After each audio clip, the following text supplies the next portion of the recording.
ഒരു 96 മെയ് 6 അന്ന് ദുബായിക്ക് പോണൊരു ഷോയ്ക്ക് വേണ്ടി ഹരിശ്രീന്ന് പോണൊരു ഡേറ്റാണത്. തിരുവനന്തപുരത്ത് നിന്നായിരുന്നു അന്ന് യാത്ര. എല്ലാം റെഡിയാണ്. അന്ന് പാസ്പോർട്ട് മേടിച്ച് നോക്കും അകത്ത്. ഇപ്പോൾ ഓരോരുത്തർ ഇങ്ങനെ നോക്കി. അഡ്വക്കേറ്റ് ഹരീന്ദ്രൻ, ഹരീശ്രീയുടെ ഓണറിൻ്റെ നോക്കി കഴിഞ്ഞപ്പോൾ പുള്ളി അത് ഇവിടെ ബേബി നോക്കൂ, അവരോട് തന്നെ കയ്യിൽ നോക്കൂ, ഈ മുതലിനെ ഇറക്കി വിട്ട് ഞങ്ങൾ ഇവിടെ പോകും. എങ്ങനെ പോകുന്നൊരു പിടിപാടില്ല. സാധനം അവിടം വരെ ഉണ്ടായിരുന്നു, അല്ലെങ്കിൽ ഇതിനകത്ത് കയറൂല്ല. പക്ഷേ കോണി കൊണ്ടുവരൂ എന്ന് പറഞ്ഞു.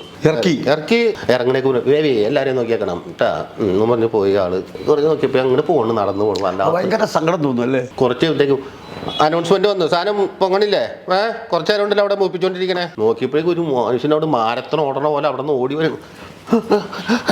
അപ്പൊ കയ്യിൽ സാധനം കാണാം, പാസ്പോർട്ട് റൈറ്റ് സൈഡ് കയ്യിലിരിപ്പുണ്ട്. കിട്ടി കോണിപ്പൊടി വന്നു കയറി.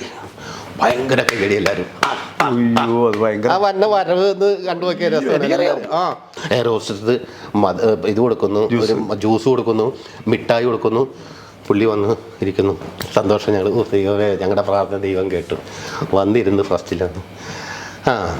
ബേബി മാറ്റിൻ ശ്രദ്ധക്കുറവ് ഉണ്ട് എല്ലാം. അപ്പം നിങ്ങളുടെ പാസ്പോർട്ട് തരൂ, ഞാൻ പിടിച്ചോളാം. എല്ലാവരും പാസ്പോർട്ട് തരൂ, ഞാൻ പിടിച്ചോളാം. ഈ സ്വാതന്ത്ര്യത്തിന്